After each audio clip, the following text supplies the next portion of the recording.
Vía Pública. ¿Cómo están ustedes? Muy buenas noches, bienvenidos a Vía Pública. El Congreso despachó el proyecto de retiro de fondos de pensiones para enfermos terminales. De esta forma, la iniciativa está lista para ser promulgada como ley de la República. Esto luego de que el jueves la Cámara de Diputadas y Diputados aprobara el proyecto que establece que los afiliados activos o pensionados calificados como enfermos terminales podrán retirar parte de sus fondos como excedentes de libre disposición. No obstante aquello, deberán mantener en la cuenta los recursos necesarios para financiar una renta temporal por 12 meses, igual a la pensión básica solidaria, y una cuota mortuoria de 15 unidades de fomento. La ley comenzará a regir a partir de marzo. Vamos a la mesa de conversación porque vamos a tomar contacto de inmediato con el vicepresidente del Colegio Médico, Patricio Mesa. Patricio, muy buenas noches y gracias por recibirnos. ¿Cómo estás? Muy buenas noches, Matías. Muchas gracias por la invitación. Nada, pues a ti por recibirnos porque son momentos sensibles, momentos difíciles, de muchas decisiones, de mucha tensión, porque quien toma las decisiones está siempre en la disyuntiva de un mal menor a veces, de tratar de no equivocarse, y a veces hay equivocaciones. Y en este caso, aquí los dos campos que están en juego son el confinamiento de algunas comunas y ciudades a lo largo de Chile y también cómo sube la presión sobre las unidades médicas. Si hemos visto Antofagasta, vemos Valparaíso y Viña, Biobío, en algunos casos que llega al 100% en algunas unidades hospitalarias las camas críticas. ¿Cómo ven ustedes del Colegio Médico este panorama global? Bueno, acá claramente vemos un panorama muy preocupante, puesto que el 92% de las camas UCI a nivel país están ocupadas, pero hay regiones como las que tú mencionabas, como Antofagasta, Ñuble, Chillán, como Concepción, Valparaíso, están 100% con ocupación de sus camas. Por lo tanto, claramente estamos en una situación muy compleja donde tenemos que tomar medidas, por último, para ver si podemos reaccionar y crear nuevas camas, pero por sobre todo tomar medidas que disminuyan la aparición de nuevos casos que vayan a requerir justamente hospitalizaciones en unidades de cuidado intensivo. Por lo tanto, sin duda, a la hora de tomar decisiones es muy complejo, pero acá, por eso, las decisiones que tienen que ser compartidas con el Consejo Asesor, Ministerio de Salud y obviamente con todos los gremios de la salud que puedan aportar y dar ideas de cómo abordar de mejor forma esta situación sanitaria. Pero hay que tener cuidado que acá los errores se van a pagar en vidas o en secuelas de pacientes que han sido gravemente infectados por el coronavirus. Por lo tanto, las decisiones tienen que ser lo más transparentes posible, lo más compartidas y consensuadas con el mundo científico y con aquellos equipos de salud que tienen experiencia justamente en el manejo de pandemias como esta. ¿Ustedes sienten que todo eso que acabas de narrar al final, transparencia, participación de distintos mundos que están en la periferia de la salud, están siendo considerados? ¿Hay transparencia? Nos falta conocer cuáles son los criterios que se están usando día a día para tomar las decisiones, puesto que no siempre las decisiones que se toman están apegadas a lo que dice en forma estricta el plan justamente paso a paso. Se habla de que se debe considerar cuando el índice ocupacional de cama es sobre el 85%, ahora en nuestro país estamos en un 92% y muchas regiones con un 100%.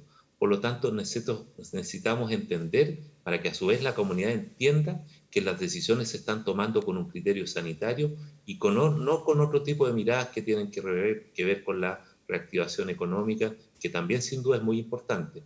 Pero cada vez que nosotros le preguntamos a una persona que ha sido gravemente afectada por la enfermedad o se ha muerto un ser querido, a todos ellos coinciden que las medidas económicas están muy por detrás de lo que es la aplicación de las medidas sanitarias. Ahora, ¿vale la pena, según el criterio que ustedes tienen en el Colegio Médico, por ejemplo, cerrar más comunas, confinar más comunas, considerando en el panorama que vemos, ¿no es cierto?, de alta presión sobre las camas de UCI, ¿vale la pena cerrarlas con el costo social y económico que tiene, cuando todavía hay espacio para crecer en camas? Y se lo planteo porque veo que el Ministerio de Salud ha ordenado que la región metropolitana aumente al menos en 400 camas los 2 meses que siguen, es decir, hay espacio de crecimiento allí.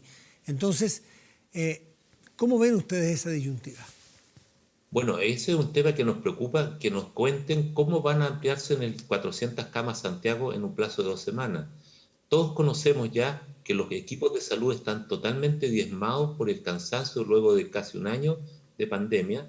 Por lo tanto, hoy, sin ir más lejos, entre el 20 y el 30% del personal de salud está con licencia médica por problemas de salud físico y de salud mental.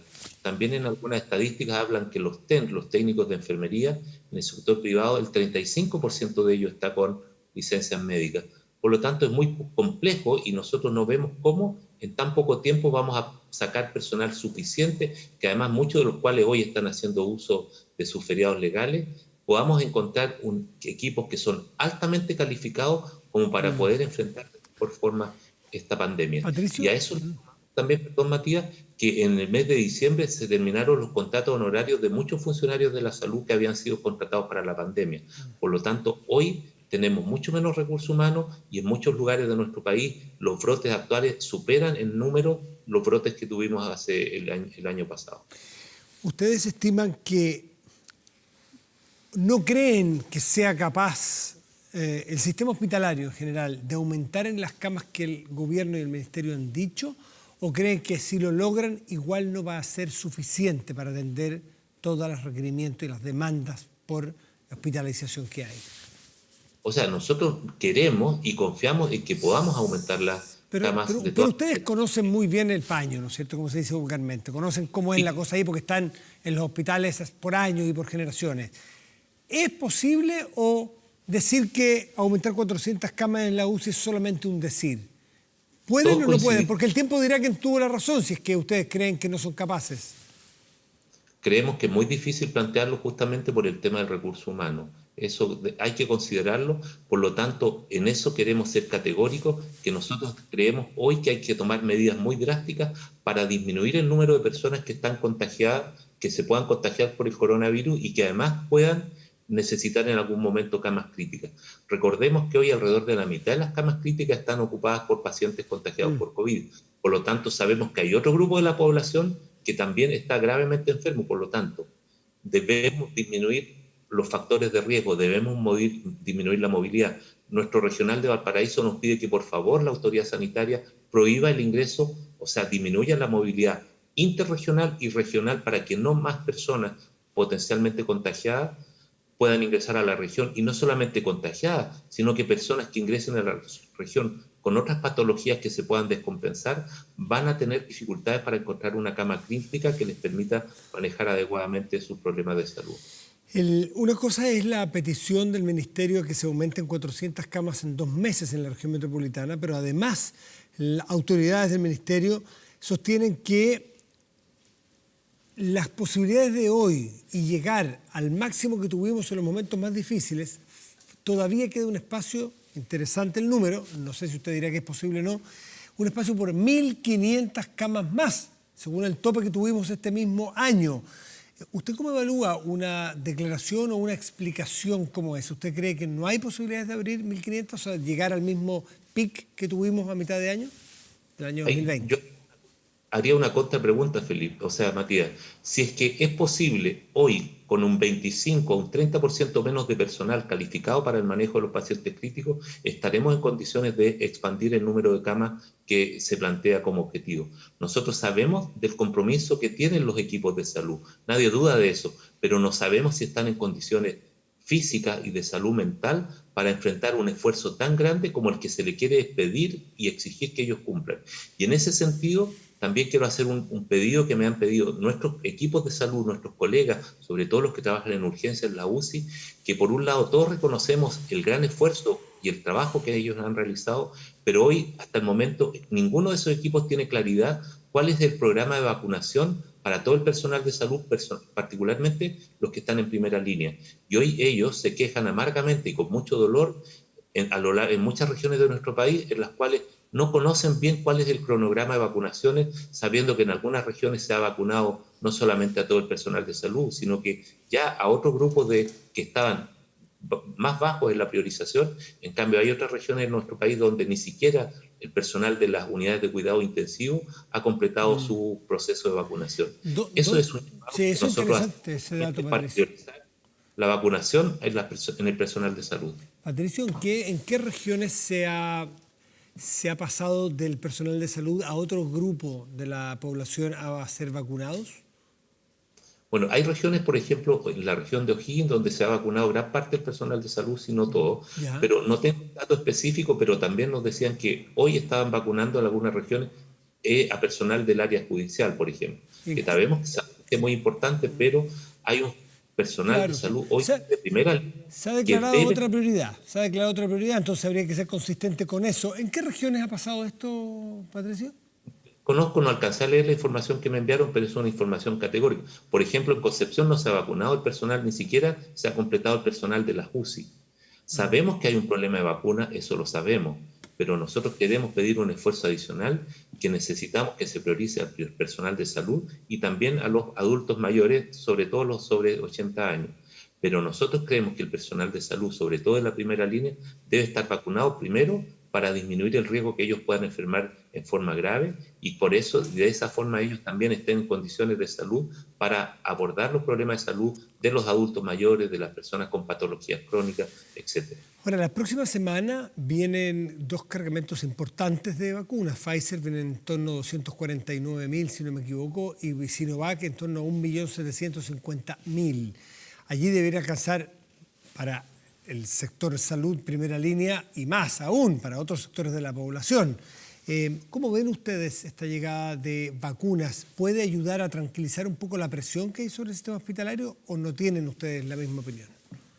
No, nosotros, pero en esto para que el mundo hospitalario, y no solo de hospitalario, sino que de la atención primaria en general, todo el mundo, el personal de salud esté tranquilo, es que en cada una de las regiones, en cada uno de los centros asistenciales se conozca claramente, con claridad, cuál es el organigrama, el cronograma de vacunaciones.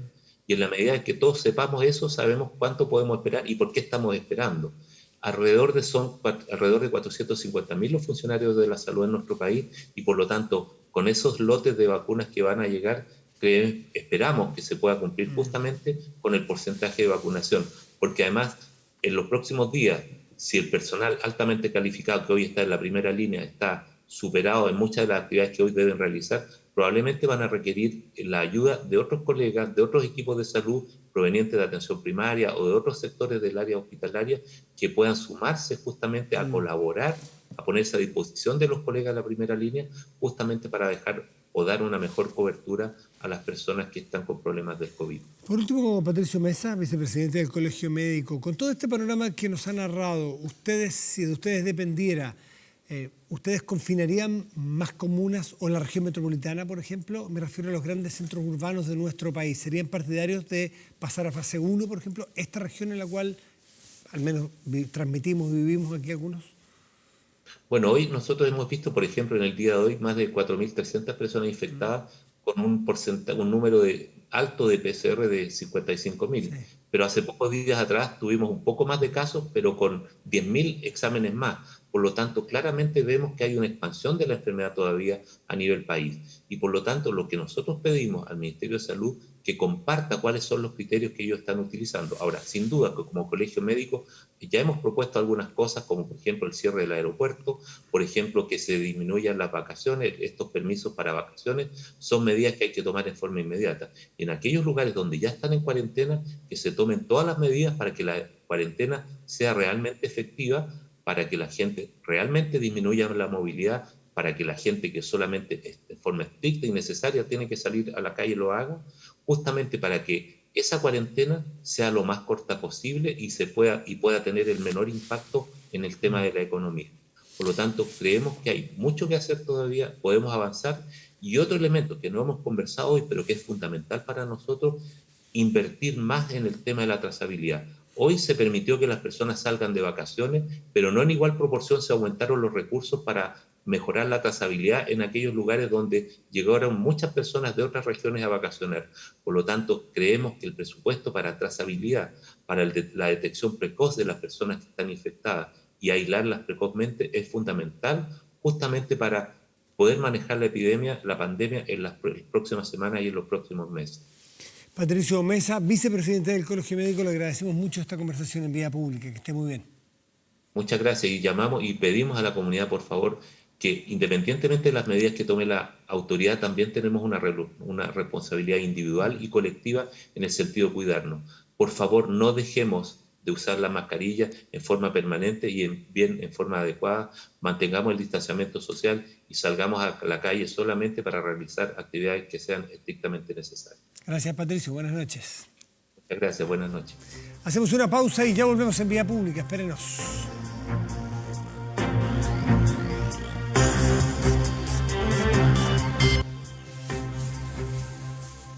Y en el contexto del Congreso del Futuro, que hemos tenido buenos invitados, entrevistados, temas fantásticos, lo ha visto cientos de miles de personas, a través de manera telemática, sin duda, por las razones obvias.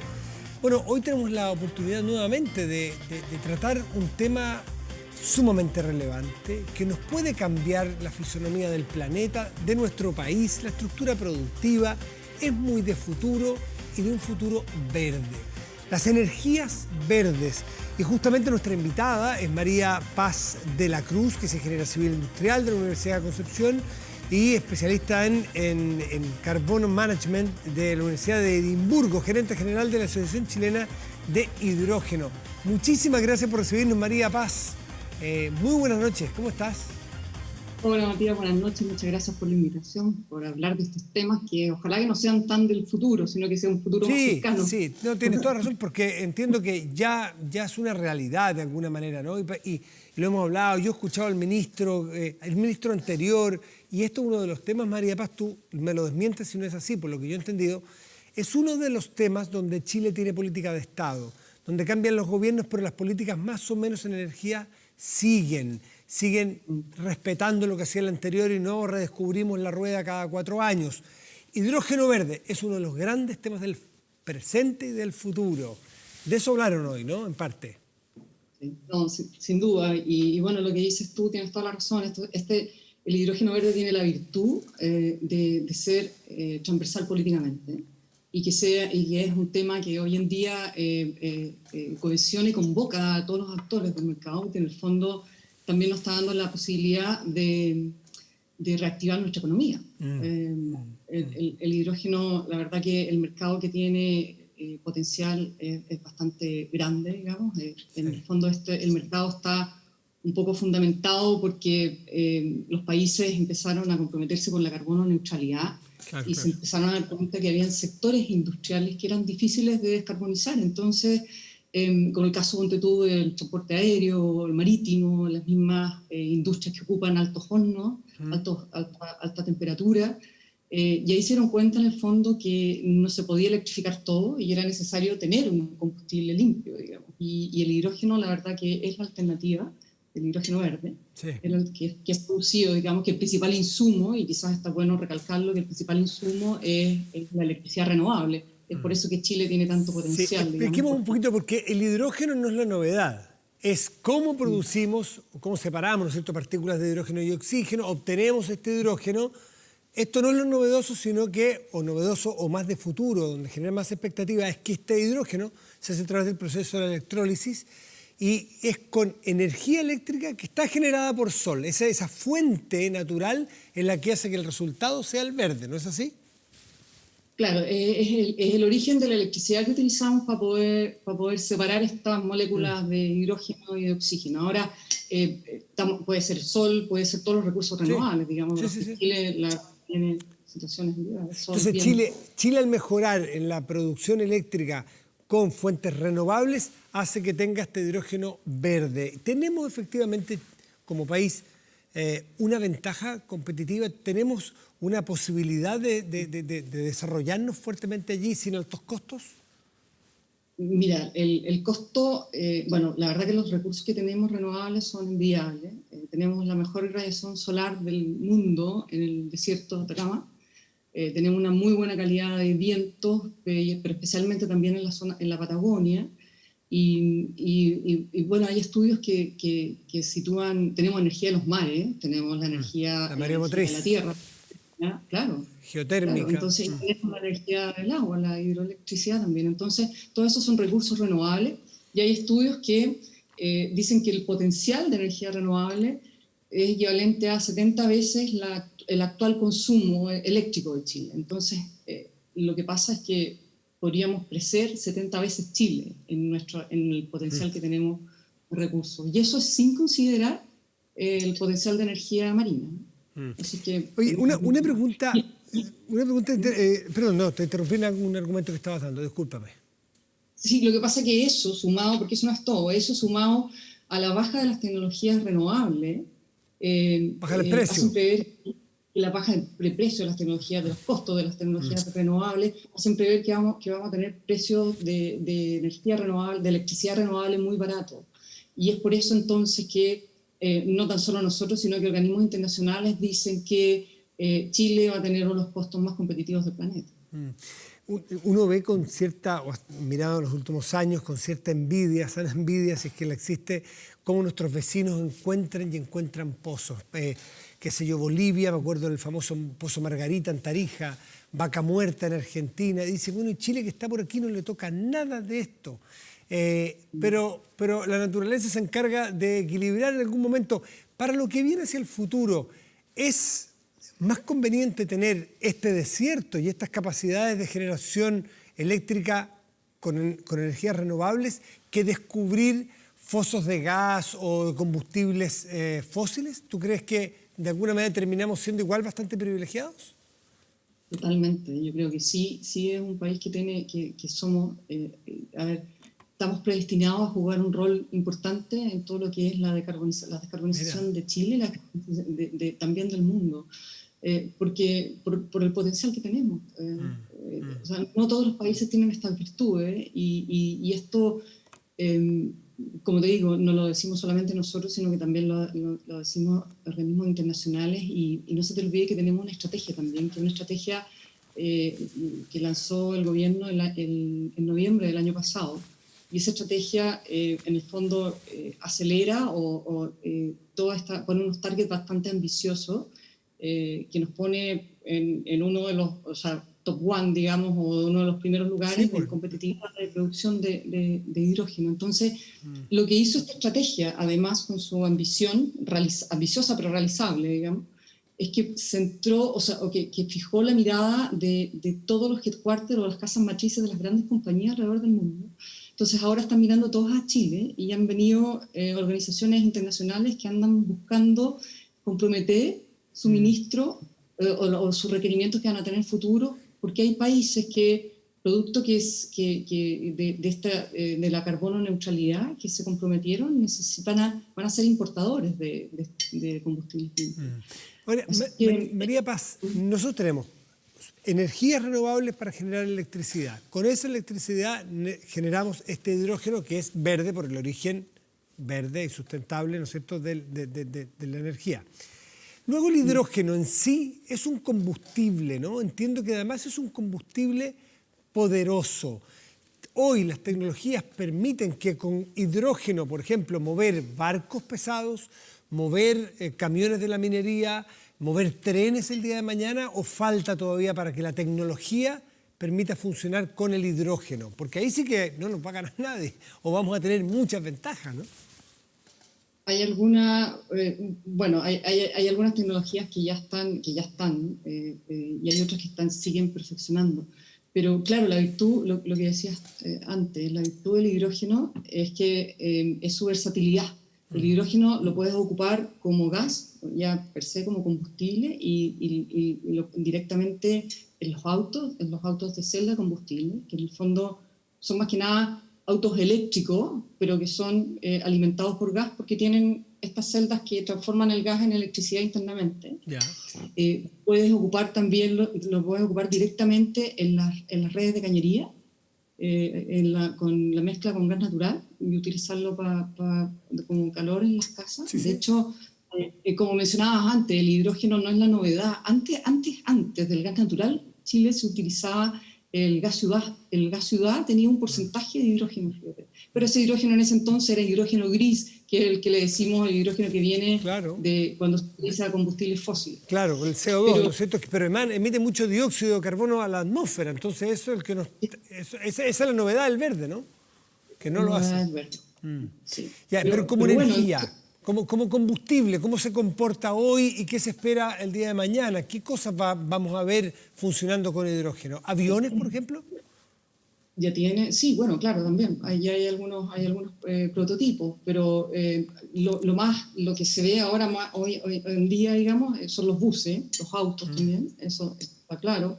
Ahí está echando los camiones. Sí. De hecho, la Estrategia Nacional de Energía incluye, la Estrategia Nacional de Hidrógeno incluye la utilización de hidrógeno en estos camiones de la minería, de los camiones, los CAEX que le dicen, de los camiones de extracción minera, en buses de larga distancia, porque ahí es donde están las ventajas del hidrógeno. ¿Tienen la misma potencia? ¿Los motores de hidrógeno tienen la misma potencia que pueden tener los de petróleo o diésel o gasolina?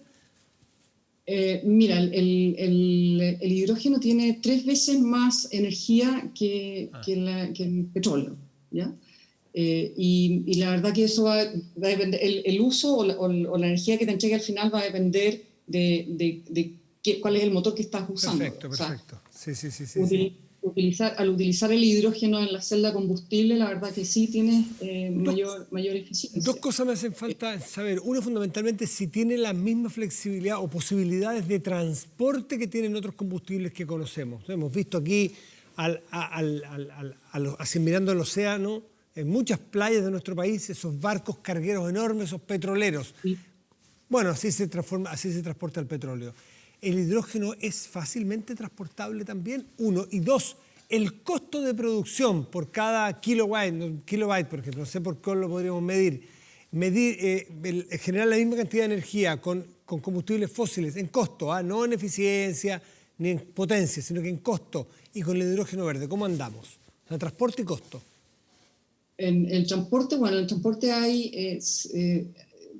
recuerda que el hidrógeno también puedes usar derivados del hidrógeno, porque con el hidrógeno puedes fabricar amoníaco, puedes fabricar también metano, y puedes fabricar combustibles sintéticos. Entonces, yo no sé si has escuchado los 2 proyectos pilotos que hay, anunciado uno en el norte y otro en el sur. En el norte es la fabricación de amoníaco, y ese amoníaco en el fondo tiene más fácil transporte.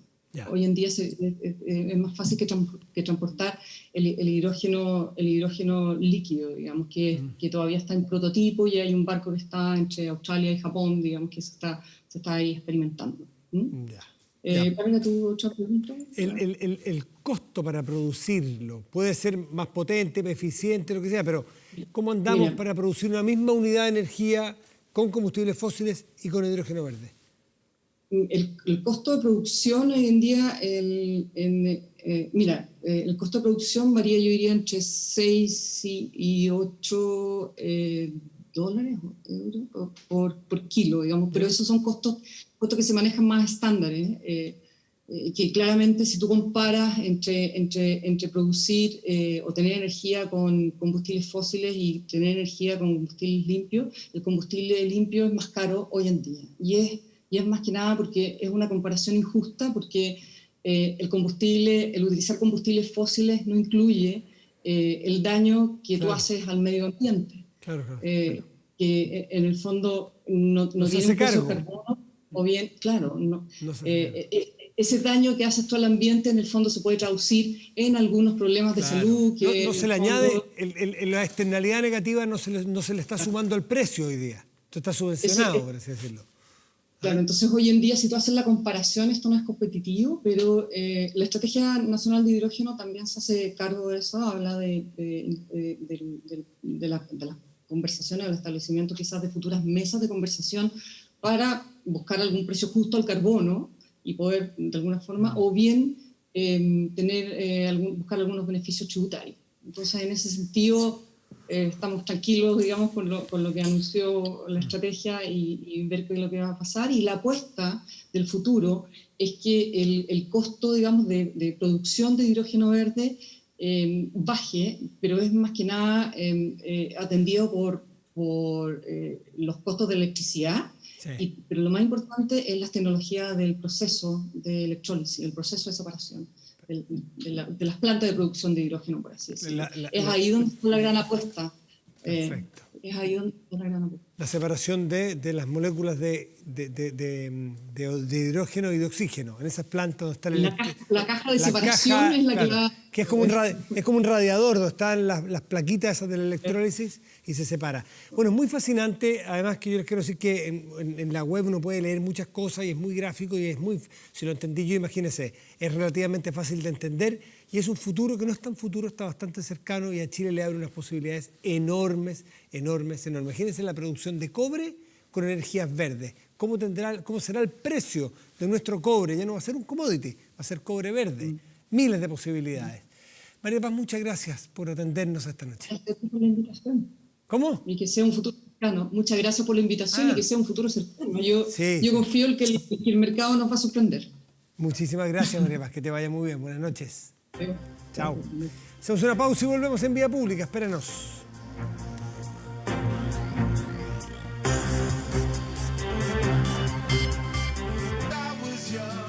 Revisamos de inmediato nuestro portal de noticias 24horas.cl, si le parece. Ahí está. Tengo fe que va a estar. Ahí va a estar. Y ahí está. El regreso a clase genera nuevo cruce de posturas entre el Mineduc y el Colegio de Profesores. De no creerle, ¿no nos vamos a pasar otro año sin clases? Con el daño que genera. Hay suficiente evidencia a nivel mundial sobre este tema que ya se ha discutido hasta el hartazgo en Chile. Leamos y saquemos conclusiones. Por favor, no politicemos esto, porque los niños chicos no saben quién es de derecha y quién es de izquierda, esos dos señores. No saben quién es el ministro y quién es el presidente del Colegio de Profesores. No saben quién es quién. Lo que quieren saber las familias es que los niños y las niñas vayan a clase, naturalmente tomando todas las medidas sanitarias que se requieren. ¿Quién en su sano juicio expondría a un niño o a una persona si es que así fuera? Hay evidencia suficiente al respecto en todas partes del mundo. No descubramos la rueda. Pausa y volvemos. Vía Pública.